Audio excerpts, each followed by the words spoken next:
Ajá.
Hola a todos, bienvenidos al tablero de la información en el que cada tiro cuenta.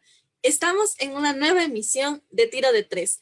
Recuerden que todos los miércoles a partir de las 5 de la tarde nos encontraremos. Soy Emi Novoa y estoy junto a mis compañeros Alejandro García y Daniel Locaña.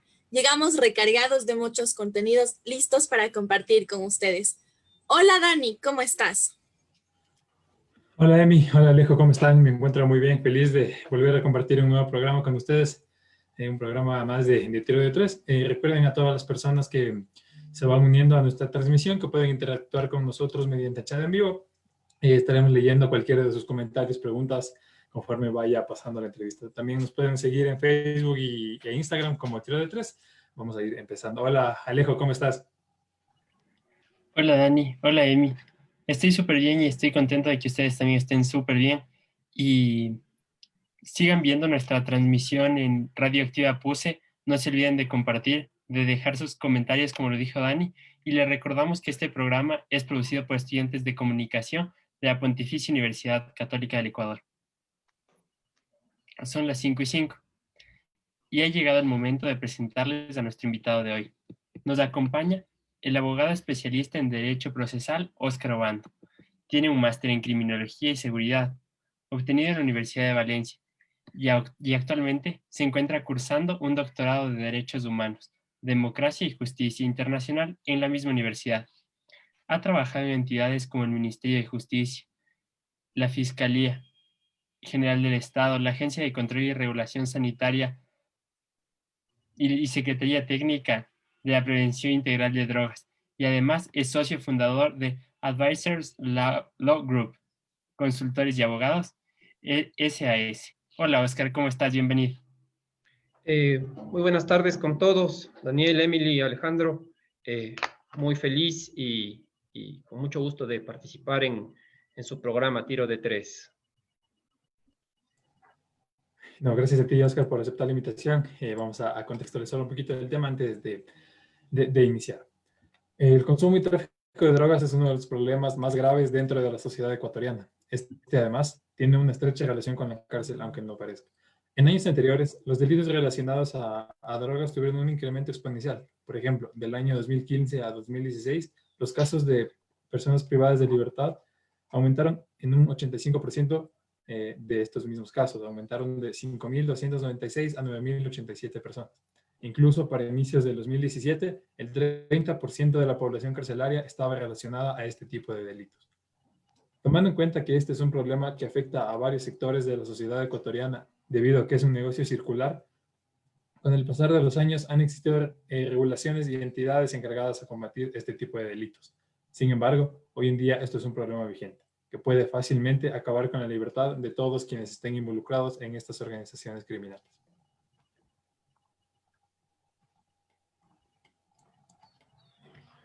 Así es, Daniel, tú lo has mencionado, es una excelente aproximación de lo que es este fenómeno, ¿no? Entenderle a las drogas desde una perspectiva únicamente judicial o desde un punto de vista de privacidad bastante limitada de lo que es este tema. Es por eso que, digamos que en la literatura internacional, en el contexto internacional, se habla de un fenómeno de carácter social y económico. Y espero que en el transcurso de este conversatorio, de esta entrevista, podamos especificar y hacer un aterrizaje de qué verdaderamente implica que sea un fenómeno, qué implica que sea un fenómeno económico y qué implica que sea un fenómeno social, y también poder abordar el punto de vista de los distintos tipos de consumo que prevé la Constitución ecuatoriana, de la no criminalización de las drogas, y obviamente hacer esta relación final a la que nos referíamos, la relación esta que existe entre las drogas y la cárcel. Obviamente desde un punto de vista de cómo funciona la política criminal ecuatoriana en esta materia, cuáles han sido las opciones que desde las distintas autoridades gubernamentales han optado en los diferentes tiempos por este tema, y un poco en un colorario final, ver en qué estado estamos, cómo está nuestra política pública en materia de prevención, control y rehabilitación de drogas, y cuál sería el miraje que tendríamos en los próximos años.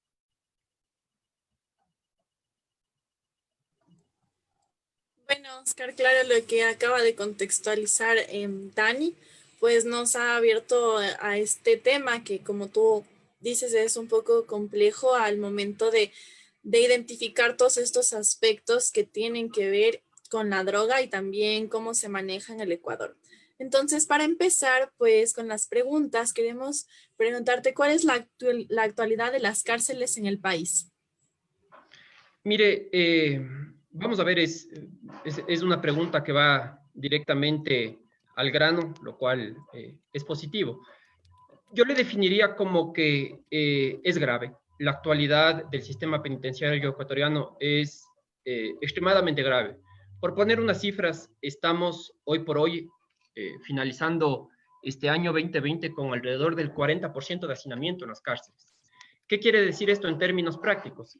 Que existe una ausencia de cerca de 11.000 plazas, 11.000 plazas para privados de la libertad. Si es que hacemos nosotros un análisis ya por centro carcelario, pongo el ejemplo del Centro de Privación de Libertad de Ibarra o del Centro de Privación de Libertad de Esmeraldas, por ejemplo, la tasa nacional del 40% puede llegar a aumentar a un 100 y 200%. ¿Qué quiere decir esto? Que en el lugar en donde debería de vivir una persona, están 2 y hasta 3 personas. Esto claramente afecta al propósito que debe de tener el sistema de rehabilitación ecuatoriano, que como su nombre lo indica, es rehabilitar a las personas que han cometido algún delito.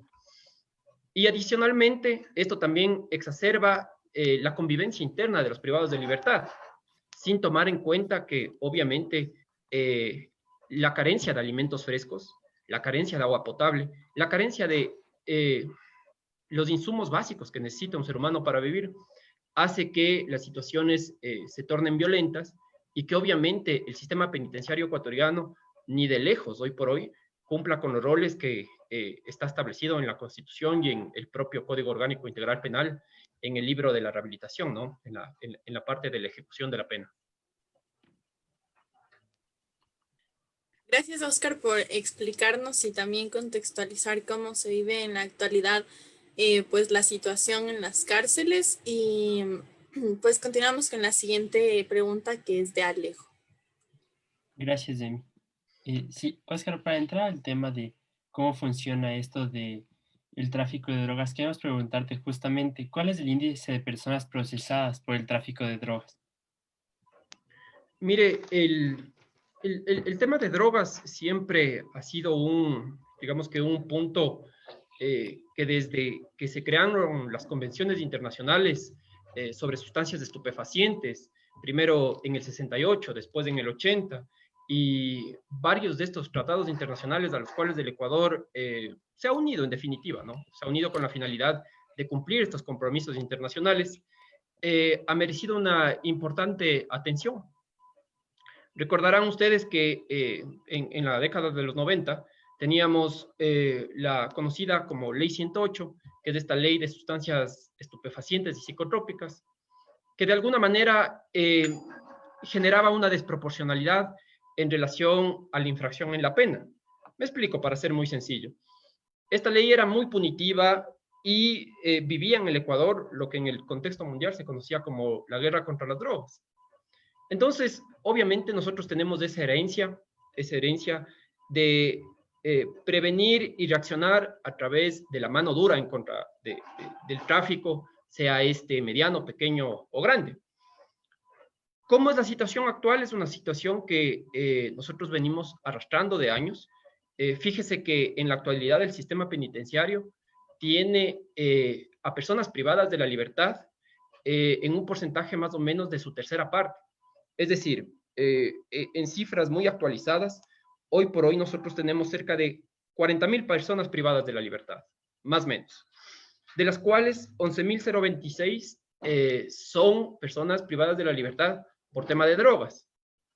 Pero claro, esto parecería a primera vista un logro importante, pero tenemos que tener en cuenta que de estas 11.000 personas privadas de la libertad, muchas de ellas por una frontera muy escuálida que existe en nuestra legislación y en nuestra política pública, son entre consumidores criminalizados, lo cual es prohibido por la Constitución, y son personas que están en la escala mínima y media. ¿Qué quiere decir esto? Que las personas que están arriba, verdaderamente los jefes de las estructuras criminales, no logran ser capturados, sino digamos que estos operarios o estas personas que están custodiando la droga o personas que están en la esquina vendiendo. Entonces, nuestros recursos policiales, de justicia, del sistema penitenciario, se van en estas personas que son fácilmente después reemplazables, ¿no? Gracias, Oscar. Sí, creo que es un paso importante para entender todo el tema del que vamos a tratar. Y vamos con la siguiente pregunta que es de Dani.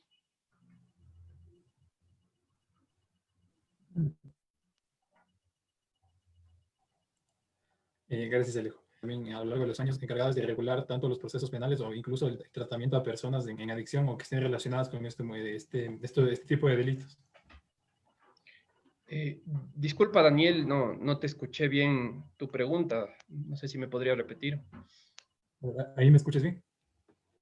Sí, ahí ha mejorado la conexión. ¿Cuáles han sido durante los años las entidades encargadas de regular los procesos penales e incluso el tratamiento a personas que quizá hayan caído en adicción o que estén relacionados con este tipo de delitos? Mire, digamos que el Ecuador ha seguido un poco a la tónica de lo que en el contexto mundial se venía dando el tratamiento a la droga. Entonces, claro, países de primer mundo, sobre todo en los años 70, 80, tuvieron problemas muy grandes de consumo y hasta niveles de consumo problemático o adicción internamente, ¿no? Por ejemplo, uno de los casos emblemáticos es lo que sucedió en Estados Unidos, concretamente en Nueva York, en Detroit, en la década final de los 70, en la de los 80. Por ejemplo, en Europa, en Portugal, inclusive también se habló de una generación perdida como consecuencia de la heroína y de todo lo que a partir de esta adicción de una droga tan potente como esta generaba, ¿no? Después, obviamente, el miraje fue hacia los países que, entre comillas, se les denominó productores y recopiladores de todas estas sustancias. Entonces, obviamente, los compromisos internacionales a los que me referí en un inicio fueron comprometiendo mucho a los países de la región, Perú, Bolivia, Colombia, Ecuador, sobre todo. Debemos de recordar que nuestro contexto geográfico ecuatoriano a nosotros nos pone en el medio de dos países que tienen una producción muy grande del clorhidrato de cocaína, Colombia y Perú. Simplemente para dar unos datos concretos, la frontera sur de Colombia, que sería nuestra frontera norte, que hace vecindad, digámoslo así, con las provincias de Sucumbíos, de Esmeraldas y parte del Carchi, y del lado colombiano, Nariño y Putumayo. En esa franja colombiana se cultiva cerca del 51% de la hoja de coca, tomando en cuenta que Colombia tiene una producción muy grande de clorhidrato de cocaína.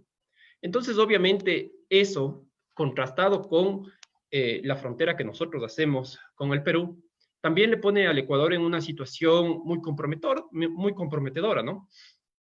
Entonces, obviamente, la política de drogas en esta materia fue sobre todo la del control, la de controlar y reprimir.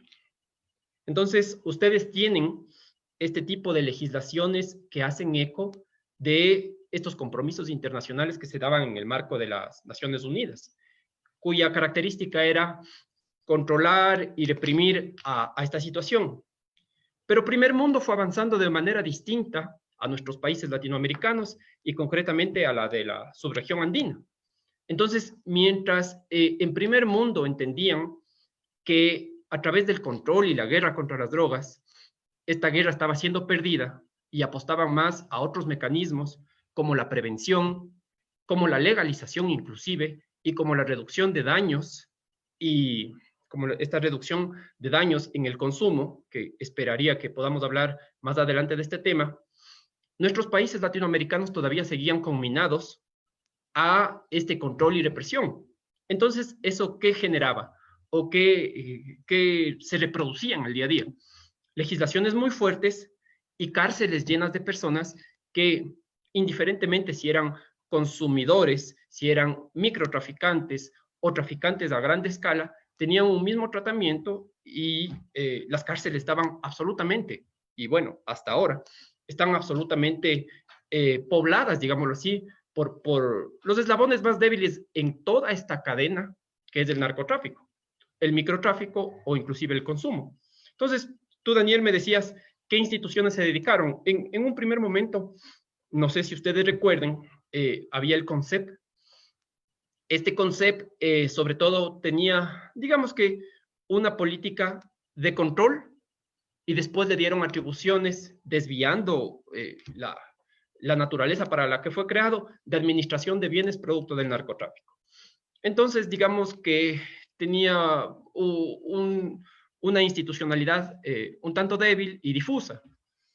Para el año 2016, y mediante ley, se crea la Secretaría Técnica de Prevención Integral de Drogas.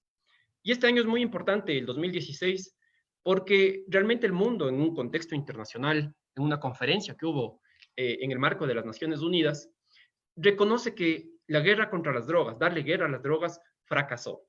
Que esta no es una política de abordaje que está dando resultados.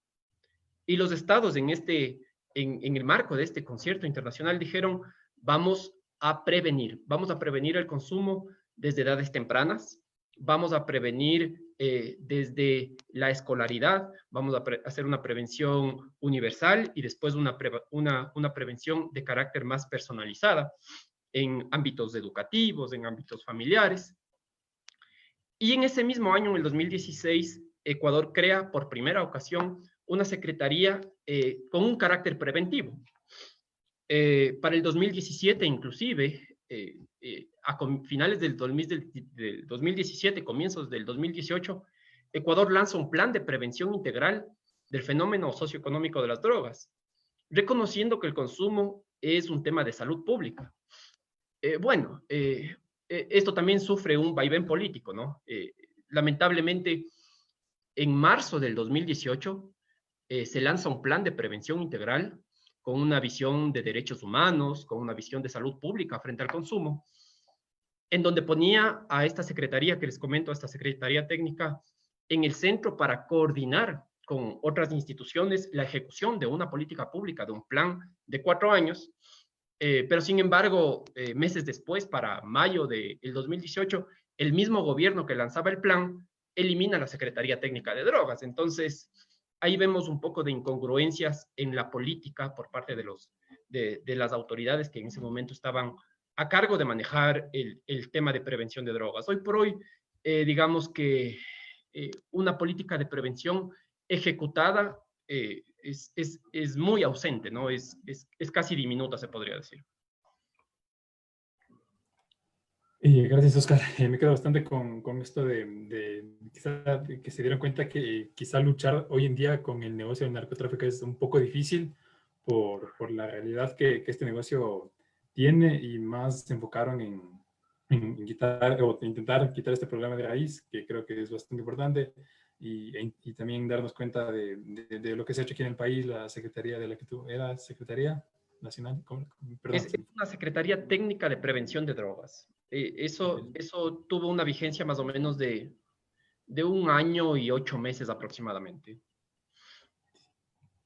Es interesante saber todo lo que ha hecho el país, y ya vamos a hablar un poquito más adelante de lo que de la actualidad y los tipos de controles. Vamos con la siguiente pregunta de Gracias, Dani. Bueno, ahora que nos explicaste pues sobre la situación de control en el país, queremos también saber que, según tu experiencia en organismos de control para este tipo de delitos, ¿cuál es la realidad del país en cuanto al consumo y la venta de drogas, sin topar el tema de la cárcel? Claro, mire, afortunadamente hay un estudio último, bastante último, del 2016, que se puede considerar actualizado, en donde se verifica cuál es la prevalencia del consumo, sobre todo en menores de edad que están atravesando el colegio entre los 14 y 17 años. Este estudio es importante porque no solamente visibiliza la prevalencia del consumo, sino que va un poco más allá y determina cuáles son las causas del consumo, que es lo que se puede entender como un factor de riesgo a la hora de consumir, de tomar una decisión para consumir, y qué es lo que se puede tomar como un factor de protección para que este grupo etario entre 14 y 17 años tenga un factor protector y pueda decir no a la hora de que le ofrezcan, a la hora de que esté en un contexto en donde sus pares, estudiantes, familiares, amigos del barrio estén consumiendo drogas. Entonces, para resumir, digamos, porque hay muchos parámetros, vamos a hablar del lazo familiar. El lazo familiar es muy importante, es un factor protector en el entendido de cuánto tiempo dedican los padres o el tutor de los menores a su cuidado y a la relación que tiene con su escolaridad.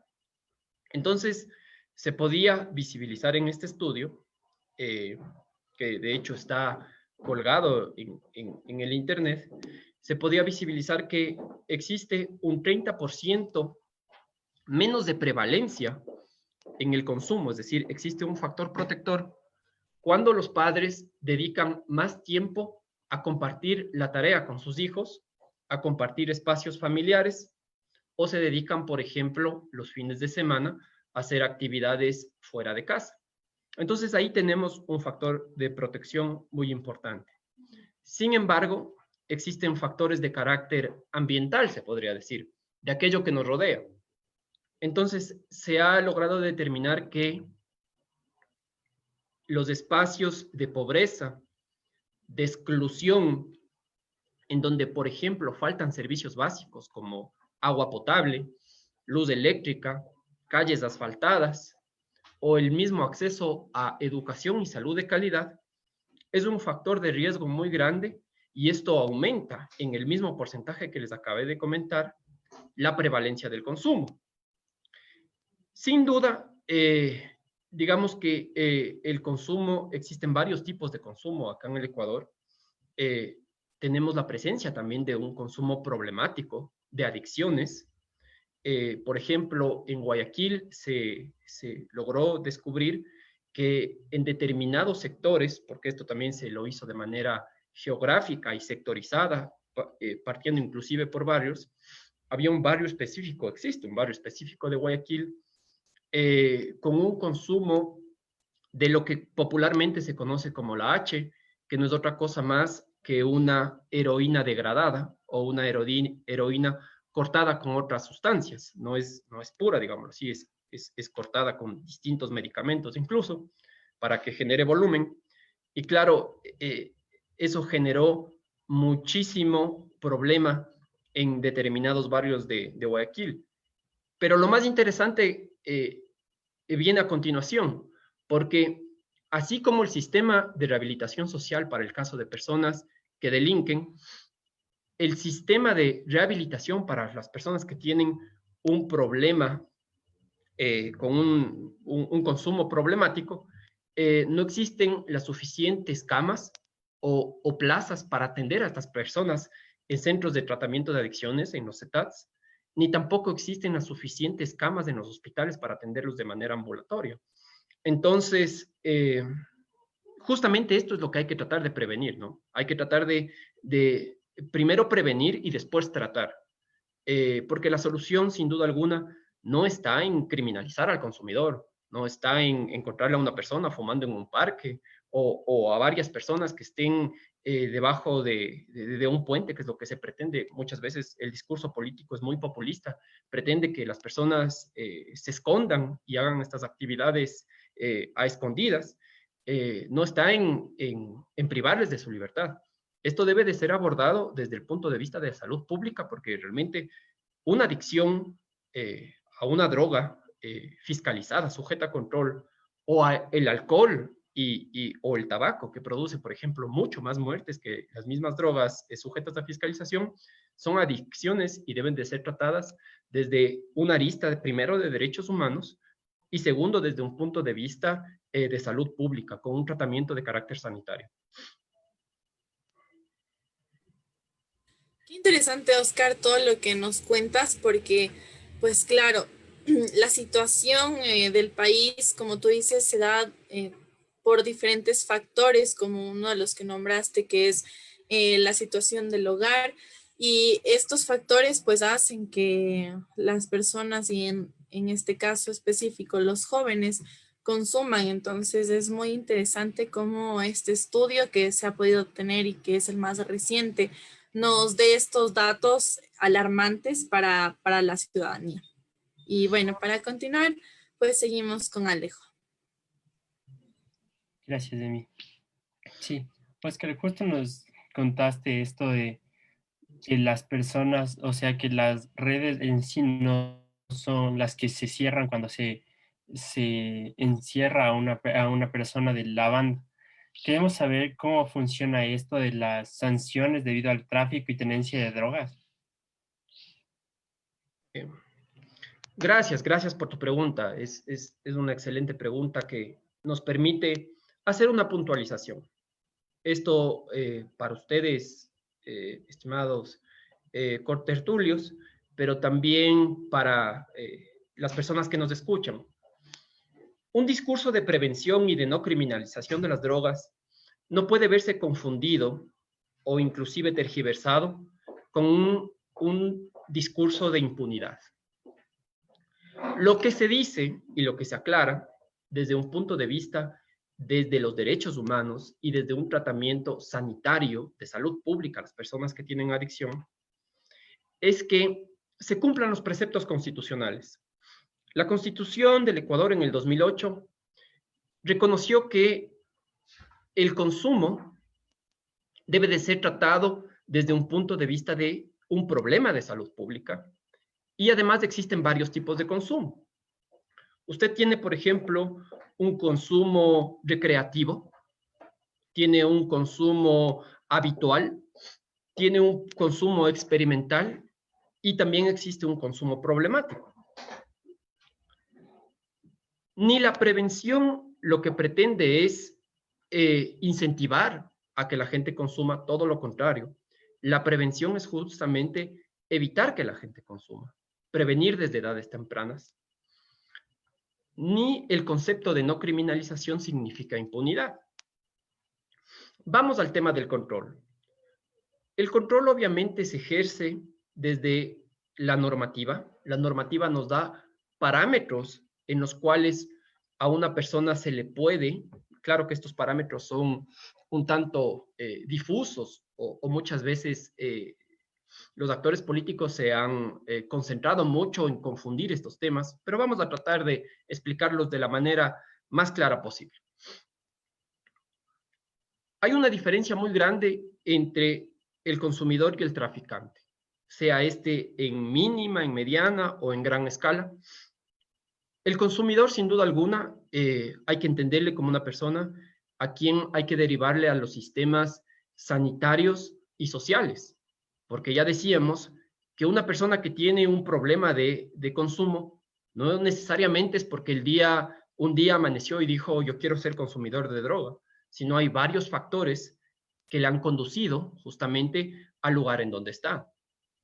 Ruptura de lazos familiares, problemas de carácter económico, problemas de carácter social, exclusión, que son estos factores que en la literatura internacional se han consolidado como los principales factores de riesgos para el consumo.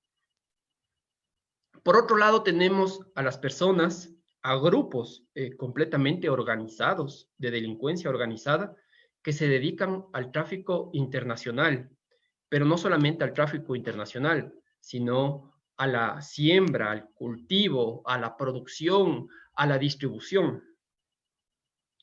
Entonces, el control en nuestro país, en el Ecuador, está entregado a la fuerza pública. En determinadas instancias, en la instancia urbana, se podría decir, a la Policía Nacional del Ecuador, a través de sus agencias especializadas, y en frontera también existe, y en mar territorial también existe una cooperación de los militares, bien a través de la Fuerza Terrestre o de la Marina. Entonces, ellos, digamos que ejecutan el control. Pero como todo recurso es limitado, y entre otros, los seres humanos, el recurso humano también es limitado, lo que se propugna es que ese recurso limitado se utilice de manera estratégica. Entonces, si es que usted tiene una organización criminal internacional con recursos infinitos, no solamente para producir, para generar, para traficar, sino para comprar conciencias de justamente las personas que deben de estar controlando este tema, como son policías, militares, fiscales, jueces, todo un sistema de seguridad y justicia, tienen inclusive todo el aparataje monetario para comprar conciencias. Lo importante es que los recursos que nosotros tenemos como Estado sean utilizados de manera estratégica. Entonces, si es que usted el día de mañana, o si es que nuestra fuerza pública el día de mañana y nuestro aparato judicial el día de mañana se dedica a detener a cada persona que está vendiendo droga en la esquina, esto es un cuento que jamás se va a acabar. Porque una persona es detenida en la esquina y a la media hora hay 2 personas que están reemplazando a esa persona que fue detenida. Entonces, lo lógico, lo estratégico, es que se ataquen a las estructuras desde arriba, ¿no?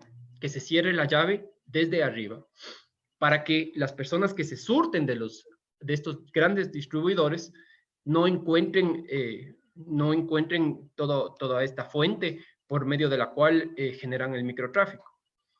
Si es que nosotros nos detenemos a mirar las estadísticas, podemos ver que las personas privadas de libertad, que decíamos que son cerca de 11,000 personas más o menos a corte de enero 2020, estas 11,000 personas privadas de la libertad, en su gran mayoría, si es que nosotros haríamos un estudio y les caracterizaríamos a ellos, en su gran mayoría corresponden a personas que están en el tráfico entre mínima y mediana escala. Y si es que por otro lado queremos buscar a esas cabezas del narcotráfico que generan todo este conjunto de operaciones con la finalidad de traficar inclusive internacionalmente, no vamos a hallar muchos de ellos en nuestras cárceles ecuatorianas, y menos aún vamos a hallar que se han recuperado los bienes, o se han decomisado, incautado sus bienes, se han congelado sus dineros, que esto también es un tema muy importante, ¿no? Porque el momento en que nosotros cortamos, como Estado ecuatoriano me refiero, se decomisan bienes, se congelan cuentas, en ese momento también se desincentiva la comisión del delito. Entonces, a lo que quería un poco hacer una reflexión en este momento es, este recurso humano que tenemos debe de cambiar su enfoque totalmente. Debe de cambiar su enfoque hacia apuntar concretamente a las cabezas de las estructuras criminales y evitar un poco esto de seguir persiguiendo a los microtraficantes, que no se está diciendo con esto que se genere impunidad, pero debemos de ser estratégicos también en el control de del tráfico internacional de drogas. Gracias, Oscar. Sí, creo que es súper importante lo que nos comentaba sobre todo esto de que a los consumidores se les debe trasladar a este sector sanitario, que es de lo que hablaremos la siguiente pregunta, que vamos con Dani. Gracias, Alejo. Sí, en alusión a lo que decía Alejandro, Oscar, ¿qué se toma en cuenta para la categorización de penas para el tráfico ilícito de drogas? Porque obviamente ya nos has venido diciendo en las últimas preguntas que no se tiene que penalizar a consumidores que caen en adicción, porque al final ellos deben derivar en el sistema de salud porque es considerado un tema como tal, salud. Entonces, os digo, ¿qué se toma en cuenta para categorizar las penas? Mire, hay dos parámetros grandes. La cantidad con la que la persona le encontraron traficando. Ojo, que el verbo ahí es vender, es hacer este ejercicio de un negocio al final del día de entrega de un producto versus otro tipo de recibir, bien sea valor, dinero, lo que sea. Entonces se toma en cuenta la cantidad y la sustancia. Para esto, a partir del año 2014, en nuestro Código Orgánico Integral Penal, dispuso que se genere una tabla, se podría decir, de sustancias y cantidades. Y se generaron, diría de manera inédita en el Ecuador, se generó un sistema de escalas. Entonces usted tiene una mínima escala, tiene una mediana escala, tiene una gran escala y bueno, hay una escala final, digamos, que ya es de tráfico internacional. Una alta y una gran escala. Entonces, va a depender mucho de la sustancia también, porque, por ejemplo, si usted tiene 1 kilo o medio kilo, digámoslo así, marihuana, no va a ser sancionado de la misma manera en que si tiene un medio kilo de heroína, por ejemplo. ¿Y por qué esta diferenciación? Porque se entiende que una droga tiene, por ejemplo, la marihuana, tiene distintos efectos respecto de la heroína en la letalidad, sobre todo, ¿no? O sea, esta última es, digamos que una droga de muy alto consumo, de muy rápida adicción y también genera afectaciones muy complicadas a la persona que la consume. Entonces, usted tiene estas dos categorizaciones, como les decía, el tipo de sustancia y la cantidad con la que es encontrado.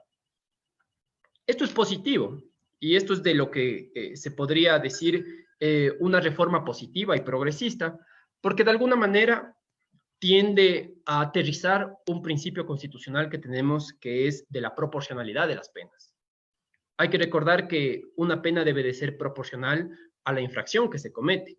Usted no puede sancionarle a 15 años de prisión a una persona que se le encuentra con medio kilo de marihuana, porque ese tipo de penas tan largas están privadas para aquellos delitos que realmente afectan a los valores y aquellas situaciones que más resguarda nuestra legislación, como es la vida, la indemnidad sexual, la dignidad humana, ¿no es cierto?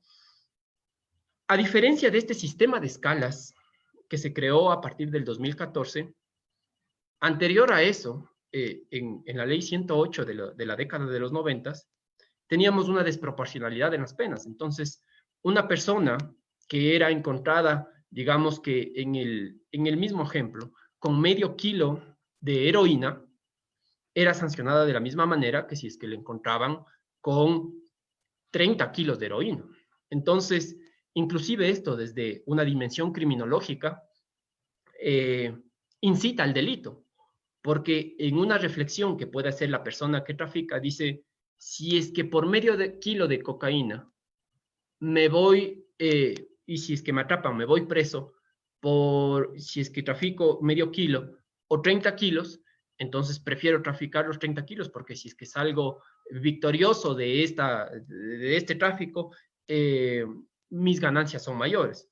Entonces, claro, también la ley 108, la de sustancias catalogadas sujetas a fiscalización, esta ley nos dejaba muchas sobre todo las conocidas, las mal llamadas mulas del narcotráfico, con años y años de prisión, y se repetía lo que más o menos se repite hoy. Las cabezas de las estructuras criminales en otros lados y disfrutando de sus bienes y de su libertad. Gracias, Oscar. Bastante interesante la temática que nos planteas en base a la pregunta anterior. Creo que es importante considerar esto de las escalas con las que te pueden encontrar. Creo que es algo conocido, pero que quizá no tan a profundidad por la sociedad, y que es importante conocer, sobre todo estos niveles que son interesantes. Vamos con Em. Tenemos una pregunta del público. Gracias, Dani. Sí, pues en el chat del en vivo, Sofía Otalvaro nos pregunta, teniendo en cuenta la verticalidad de las drogas, en donde en la parte más baja están los consumidores y en la punta los grandes distribuidores, ¿cómo se podría atacar la punta si en muchos casos existe el respaldo del gobierno a los narcotraficantes? Muchas gracias primero por la pregunta. Sin duda alguna, aquí la apuesta debe de ser definitivamente a la prevención. La prevención es un trabajo que no se logra en 6 meses, no se logra de pronto en 2 años. Esto puede tomar inclusive generaciones plantearlas, pero la decisión que se debe de tomar es decir, hay que generar una política pública sostenida y que pese a la línea que maneje el gobierno, sea el actual, sea el posterior o el gobierno que venga, esta política pública debe de trascender inclusive a, digamos, el lineamiento del gobierno. Mire, y yo para responder esa pregunta voy a referirme al caso de Portugal. Portugal en la década de los 80 y de los 90, como les decía al inicio de este conversatorio, tuvo las personas que se reunieron y trataban de buscar una solución a este programa, decían, hemos perdido una generación entera. Una generación entera se nos fue a nivel del consumo. Entonces tomaron varias medidas. Y entre otras de las medidas que se tomaron fue, sobre todo en el año 2000, que comenzó esta política sostenida y que poco, después de 20 años, poco ha cambiado a la fecha, tomaron la decisión de, primero, descriminalizar el consumo.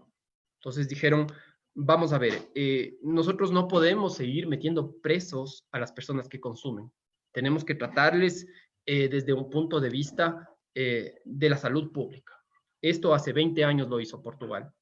Y bueno, tomaron una serie de medidas sostenidas y sostenibles que le han llevado inclusive a Portugal, hoy por hoy, a ser un país en donde las muertes por sobredosis de heroína, que eran muy frecuentes en los 90, han bajado al menos en un 60%.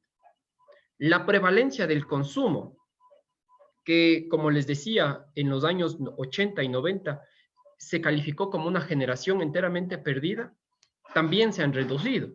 Entonces, obviamente, la primera apuesta que debe de hacer de manera seria, esto es a largo plazo y cuesta mucho, es la prevención. Segundo, lo que hablábamos hace un momento, hay que redireccionar los recursos, las energías y las fuerzas que tiene el Estado en materia de control del tráfico de drogas a las cabezas. E insisto, en esto podría ser reiterativo, pero realmente es un tema de convicción. Hay que, de alguna manera, reenfocar la mira que tiene puesta las fuerzas del orden, nuestras agencias policiales, en los microtraficantes y en los consumidores, y redireccionar toda esa política hacia las grandes estructuras. Y por supuesto, hay que generar un fortalecimiento institucional. Las cortes, los juzgados, la fiscalía, la Policía Nacional, el Ejército, debe de encontrar un respaldo a través del fortalecimiento institucional, y obviamente parte del fortalecimiento institucional siempre tendrá que ver con depuraciones internas de los funcionarios. Y estas depuraciones internas obviamente serán mecanismos que permitan que los mejores hombres y mujeres estén al frente de estas instituciones, ¿no?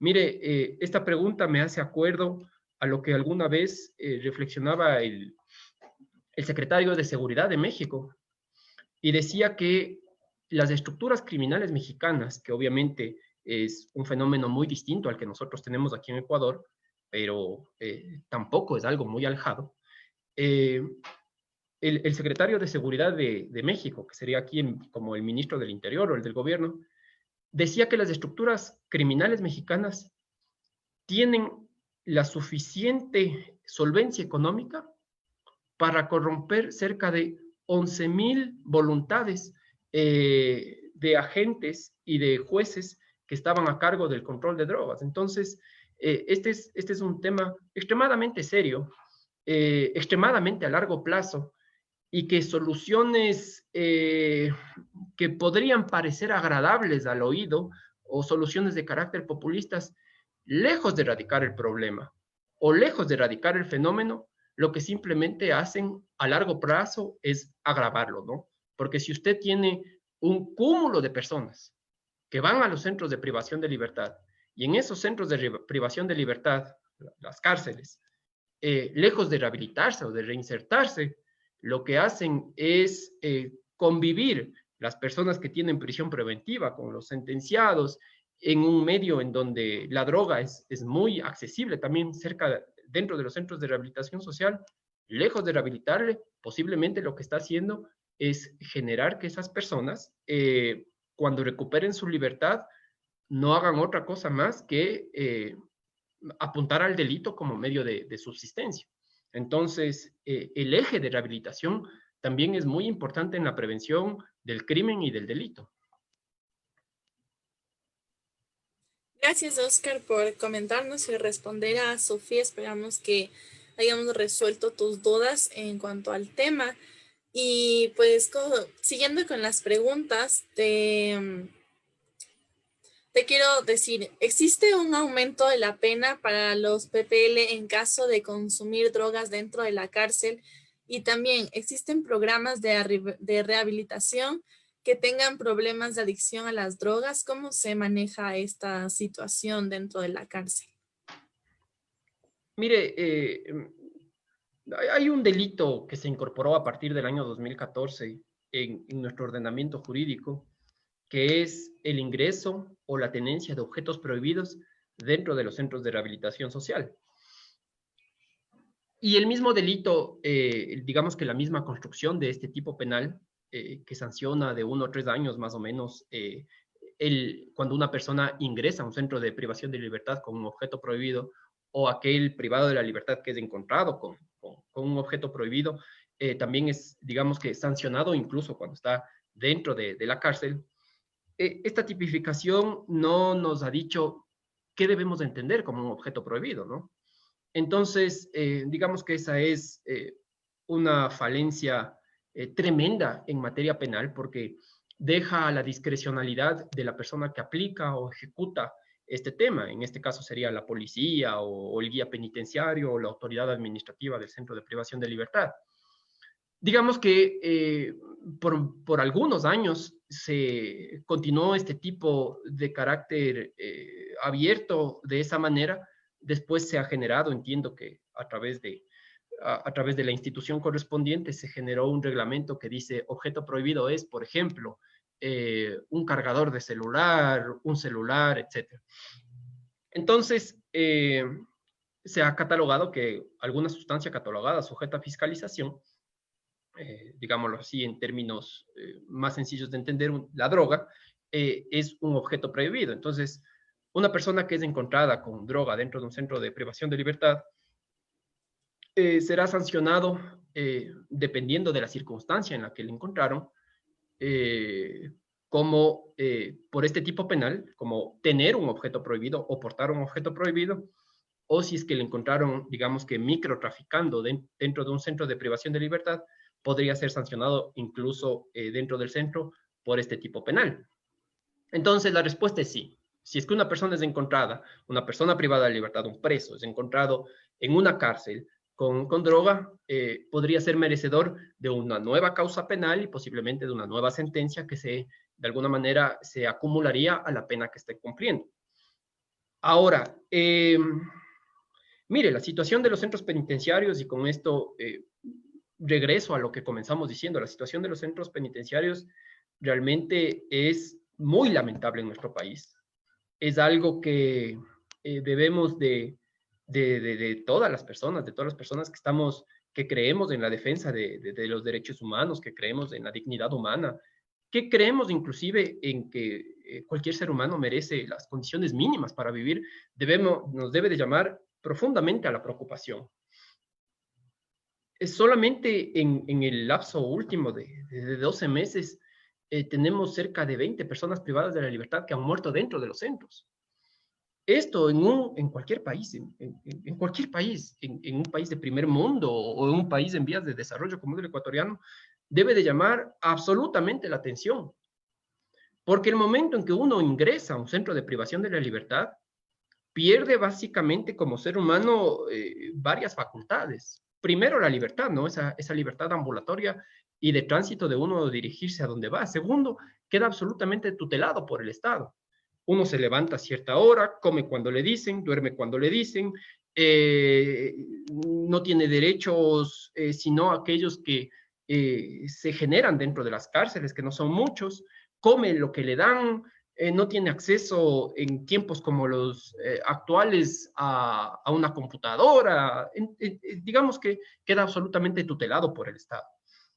Y esta tutela del Estado genera una responsabilidad del Estado.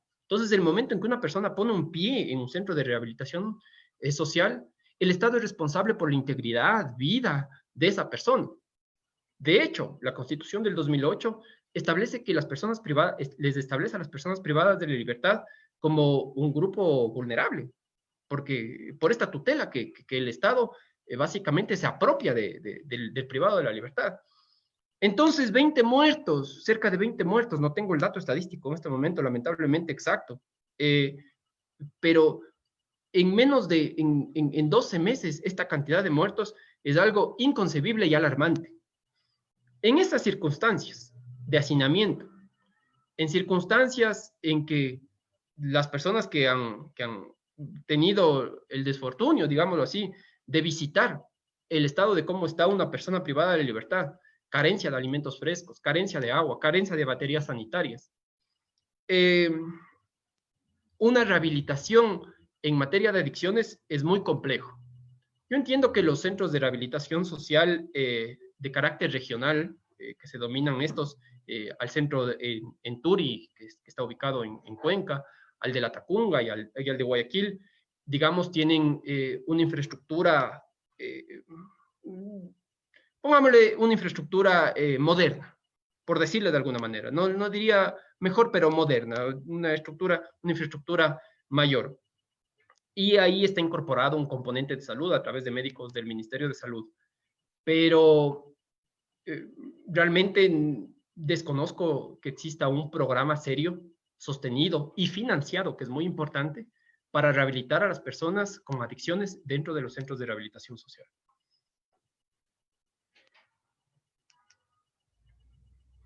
Claro, Oscar.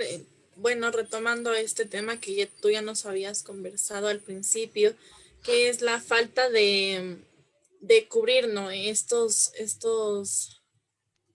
alineamientos y también los derechos humanos, que es muy importante en cuanto a las personas que se mantienen en la cárcel. Y muy interesante lo que también nos contaste de que los programas, pues, del financiamiento no existe como tal, y también que las personas que vuelven a consumir dentro de la cárcel adquieren otra penitenciaría. Entonces, me parece muy, muy buena la información que nos has brindado hasta este momento. Y para ya ir finalizando, pues vamos con la siguiente pregunta, que es de Alejo. Gracias, Emi. Oscar, justamente con todo lo que hemos conversado, ¿tú consideras que el sistema judicial implementa las sanciones correctas para estos delitos o crees que existe o sabes si existe hay corrupción en este tipo de entidades y por eso no se manejan de una u otra forma? Bueno, comenzaría por lo último, ¿no? Afirmar que existe corrupción es una afirmación muy delicada de hacerlo. La verdad, no me atrevería a decirlo. Pero lo que sí es importante mencionar es que el aparataje de justicia es un sistema que va de la mano o se sostiene con un sistema de política criminal.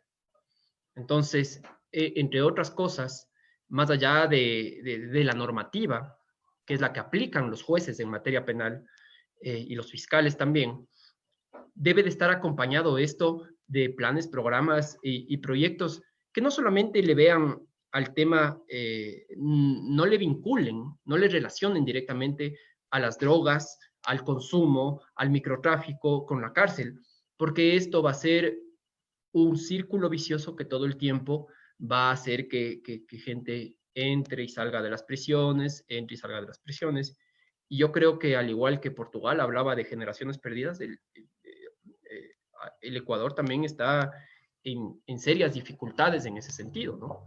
No solamente Portugal hablaba de esto por los niveles problemáticos de adicción que tenía, pero vamos a ver, nosotros tenemos muchas personas privadas de la libertad.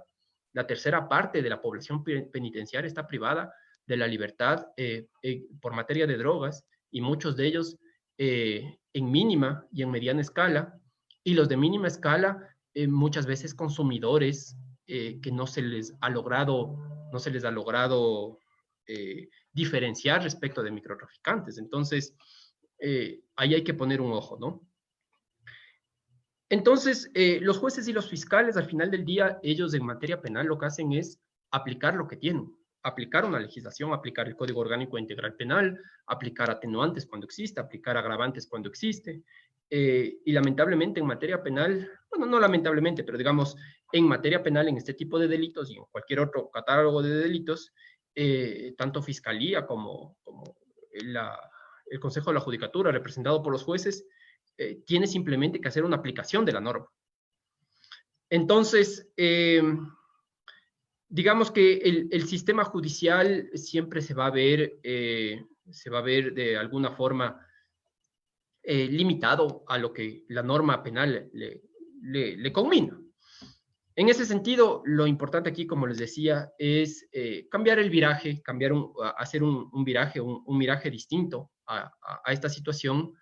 Y, por ejemplo, hay casos muy emblemáticos en países inclusive de la región, en donde a determinadas cantidades y sustancias que una persona esté portando, en lugar de, incluso si es que hay un microtráfico de por medio, en lugar de darle una pena privativa de la libertad, por ejemplo, se le sentencia o se le exige a que vaya a un centro de rehabilitación social en lugar de la pena privativa de libertad en la cárcel, o se le exige que haga algún tema de de devolución a la comunidad, un servicio comunitario, un pago de una multa, las tres. Entonces se aplica también una justicia restaurativa en este sentido. Entonces, sí, la función judicial hace su parte, pero desconectada totalmente con una política de prevención que debe de realizarse ya entre varios sectores, ¿no? Entre el sector seguridad, entre el sector social, entre el sector justicia. Gracias, Oscar. Sí, creo que es súper importante todo lo que nos cuentas y tienes toda la razón con esto de con lo que empezaste. No podemos decir que existe una corrupción porque estaríamos entrando en algo que no nos compete. Y vamos con la última pregunta de Dan. Gracias, Alejo. Oscar, ya para ir cerrando, son dos preguntas. ¿Crees que están bien impuestas actualmente las sanciones en el Código Integral Penal para este tipo de casos? Y la segunda, ¿qué esperarías que suceda en un futuro cercano en cuanto a los derechos humanos y los procesos judiciales ante personas que cometan este tipo de delitos en cuanto al tráfico ilícito de drogas? Gracias a sus preguntas, Daniel. Mire, respecto del primer tema, hay un tema importante que surgió. El Código Orgánico Integral Penal es de corta data, es apenas del 2014. Ha hecho incorporaciones, digamos que unas positivas, otras que son debatibles, pero en materia de drogas, digamos que lo importante es que se generó estos niveles de escala que hemos hablado a lo largo de este conversatorio.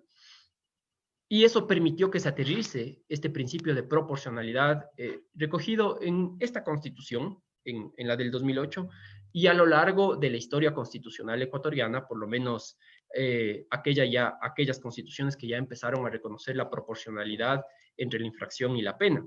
Entonces, eso es un avance, digamos que positivo del COIP. Con esto, de alguna manera, se echó a un lado a esta perversidad que existía de que una mula del narcotráfico, una mal llamada mula del narcotráfico, reciba la misma pena que un gran narcotraficante. Por un lado, entonces eso es positivo. Sin embargo, fíjese que un año después, en el 2015, si es que no me equivoco, fue en septiembre del 2015, se hizo una reforma al COIP y se aumentaron las penas en materia de tráfico de drogas. Digamos que la pena que más impacto tuvo en el sistema judicial y en el sistema penitenciario, porque hay que recordar que el sistema penitenciario siempre se va a ver reflejado en lo que esté sucediendo con el sistema penal ecuatoriano, porque en el sistema penitenciario terminan todas aquellas personas o gran parte de las personas que atraviesan por el sistema de justicia penal. Entonces, volviendo a lo que comentábamos, en el 2015 se hizo una reforma a las sanciones con las que eran siendo penadas cada una de las escalas. Entonces, en el proyecto original del COIP, se hablaba que la mínima escala se sancionaba de 3 meses a 6 meses, algo más o menos así, y la mediana escala de 1 a 3 años.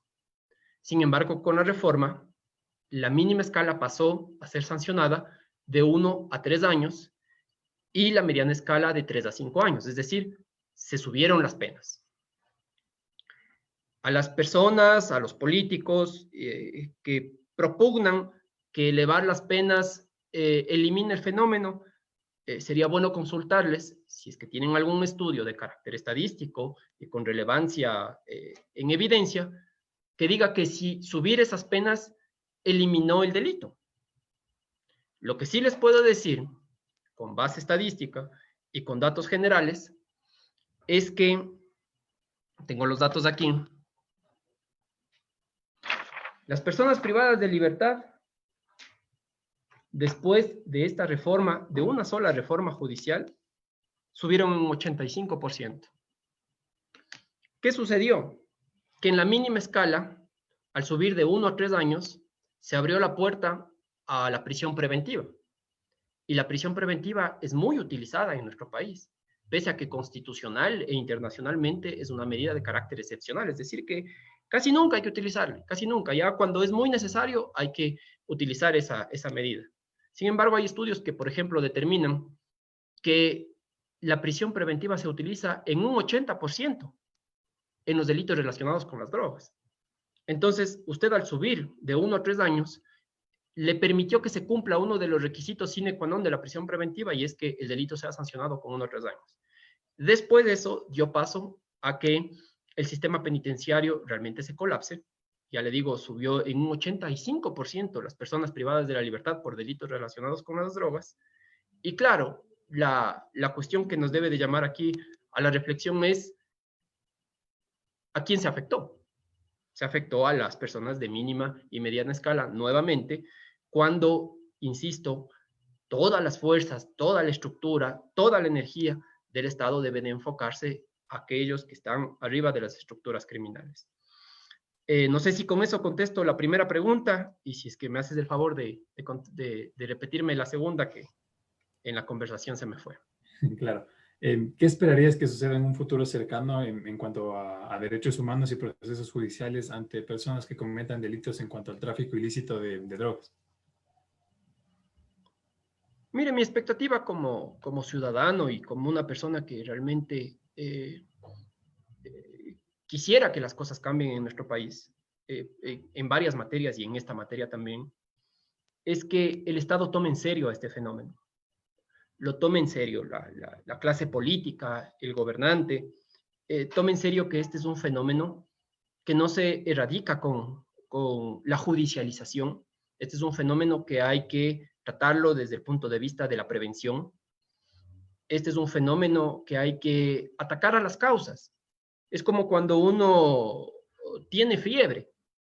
Cuando uno tiene fiebre es porque posiblemente internamente existe un virus, existe una causa que está generando este síntoma. Entonces, hay que tratar de atacar a la causa, no al síntoma. De alguna manera, así como la delincuencia o las adicciones también son el síntoma de algo, ¿no? De que algo está pasando y que hay que atacar estructuralmente a aquello. Entonces, lo que yo aspiraría es que exista un plan, que ese plan sea financiado y que ese plan trascienda a cualquier visión política, sea verde, amarilla, roja, blanca, azul, sea el color que sea. Que sea una política pública verdaderamente, ¿no? Una política de Estado, una política con la cual el Ecuador se comprometa, las instituciones se comprometan. Y obviamente eso toma tiempo y cuesta muchos esfuerzos y recursos, pero definitivamente se haría algo. Y desde el punto de vista de los derechos humanos y la judicialización a este tipo de circunstancias, yo creería bueno que también exista una definición de carácter normativa que finalmente trace una frontera fuerte, sólida, respecto de los consumidores y de los microtraficantes, y que exista la posibilidad de que no solamente estas personas se vayan a la cárcel porque se tienen que ir, sino que tengan la posibilidad de cumplir unas penas que no necesariamente sean privativas de la libertad, que sean penas posiblemente alternativas, ¿no? Lo que decíamos, servicios comunitarios, posiblemente que atiendan a un centro de adicciones, cosas que suceden, que ya están sucediendo y que han sido recomendados. Entonces, finalizar y decirles que esperaría que se les trate con dignidad humana, con la misma dignidad humana que un padre de familia espera que se le trate a su hijo, que un hijo espera que se le trate a su padre, así también esperaría que se les trate a estas personas, ¿no? Porque al final del día, como hemos dicho, un consumidor no debe de ser criminalizado y una persona que delinque tampoco debe de ser etiquetada toda su vida por un error que pudo haber cometido. Gracias, Oscar. Te agradecemos por todo. Creo que ya hemos topado varios temas. Espero a todos que nos estén viendo que hayan, que les haya gustado, que les haya interesado el tema. Igual, Oscar, te reitero nuestro agradecimiento por aceptar. Vamos con Alejo, que tenemos una actividad con los invitados. Gracias, Oscar, otra vez. Y antes de irte, nosotros nos tomamos una foto con el invitado. Así que ponte cómodo que nos tomamos la foto en 5, 4, 3, 2, 1. Chévere. Gracias, Oscar, por estar aquí y por todo tu apoyo. Bueno, esta ha sido la intervención de nuestro invitado del día de hoy, Óscar Obando. Te agradecemos por estar aquí y hablar con nosotros acerca del consumo y tráfico de drogas dentro de la sociedad ecuatoriana. Un tema muy interesante que a todos nos debe interesar y también importar, ya que está en juego nuestra sociedad. Y gracias, Óscar, que tengas una buena tarde. Gracias a ustedes también, Daniel, Alejandro, Emily. Muchas gracias por la invitación. Reiterar mis felicitaciones por el programa y qué bueno que estos espacios se den para que ciudadanos, personas, todos podamos compartir ideas y poner en la mesa, en el debate, este tipo de situaciones que desde la ciudadanía también deben de verse fortalecidas. Felicitaciones nuevamente por el programa. Gracias, Oscar. Que tengas un buen día. Gracias, Oscar. Hasta luego, un buen día. Gracias, chicos. Son las 6:12 y les informamos que el programa está a punto de llegar a su final. Volveremos el próximo miércoles con muchas más sorpresas y contenidos preparados exclusivamente para ustedes. Sí, mis compañeros y yo les agradecemos a todos quienes nos acompañaron el día de hoy. No se pierdan el programa de la próxima semana, que tenemos un invitado candidato a... Decimos, sí, ¿no? Las sorpresas que ya no son sorpresas. Candidato a la vicepresidencia para las próximas elecciones. Así que no se pierdan nuestro próximo programa. De mi parte me despido. Ya, chicos, un gusto haber compartido con ustedes. Nos vemos el próximo miércoles a las 5 y no se olviden de vernos y escucharnos. También hacer un llamado de que ya son las 2 últimas emisiones que vamos a tener, así que esperamos y nos vean. Buena tarde. Gracias. Chao.